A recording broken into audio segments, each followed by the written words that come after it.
তুমি কি ব্যাগটা নিয়ে যাবে সেটা বলো আমাকে। নিয়ে যাবে তো? হ্যাঁ, আমি ব্যাগটা নিয়ে যাব। ঠিক আছে, টিস্যু আমার ওখানে আছে, টিস্যু নিতে হবে তো না? আমরা রেডি হয়ে গেলাম।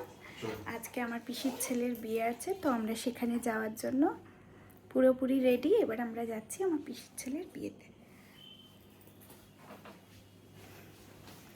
এটা আমার ছোট পিসির ছেলের বিয়ে। আমরা খুবই এক্সাইটেড।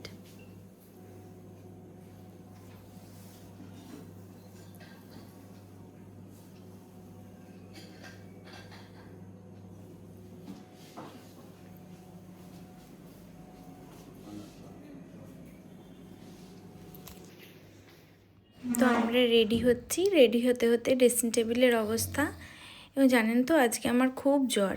তো অ্যান্টিবায়োটিক খেয়ে, প্যারাসিটামল খেয়ে আমরা এখন যাচ্ছি বিয়েবাড়ি।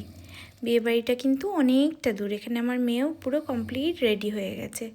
বিয়েবাড়িটা কিন্তু এক্সট্রিম সাউথ থেকে এক্সট্রিম নর্থ, মানে দক্ষিণেশ্বর থেকেও অনেকটা ভেতরে। তো এখন আমরা যাচ্ছি। আমরা 7টা নাগাদ বেরোলাম।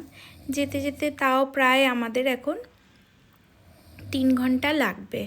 গুগল ম্যাপে দেখাচ্ছে পুরো বিটি রোড জ্যাম আছে। তো এখানে আমরা যাচ্ছি। হ্যাঁ, যেতে যেতে খুবই আনন্দ, কিন্তু শরীরটাও একদম ভালো নেই, মেয়েটারও পরীক্ষা চলছে। যাই হোক, আমরা পৌঁছে গেলাম, খুব আনন্দ হলো। হ্যাঁ, এটা আমার পিসির মেয়ে এবং আমার মেয়ে দুজনের একসাথে এরা ছবি তুলছে। তো যাই হোক, দেখতেই পাচ্ছেন। এবার আমরা খাওয়ার উদ্দেশ্যে এখানে উপরে চলে এলাম। নিচেতে বেশ আমরা খানিকক্ষণ গল্প করে আনন্দ করে আমরা উপরে খাওয়ার জন্য চলে এলাম। আমাদের খাওয়া দাওয়াও প্রায় শেষের পথে, কারণ আমাদের আবার যে আসতে হবে বাড়ি, ফিরে আসতে হবে। আমার এখানে দাদা বিয়ে কমপ্লিট হয়ে গেছে, কি সুন্দর সিঁদুরদান হয়েছে দুজনের, খুব মন দিয়ে বিয়েটা করলো দুজনে। যাই হোক, ওরা খুব সুখী হোক, খুব ভালো থাকুক, সুন্দর একটা সংসার হোক দুজনের।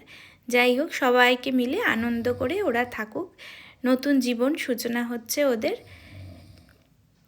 যেন রঙিন হয় নতুন জীবনটা। যাই হোক, এবার আমরা ওদেরকে শুভেচ্ছা অভিনন্দন জানিয়ে এবার আবার আমরা বেরিয়ে পড়লাম, এবং বাড়ি ফিরতে ফিরতে কিন্তু আজকে অনেকটা রাত্রির হবে, তাও প্রায় 1টা।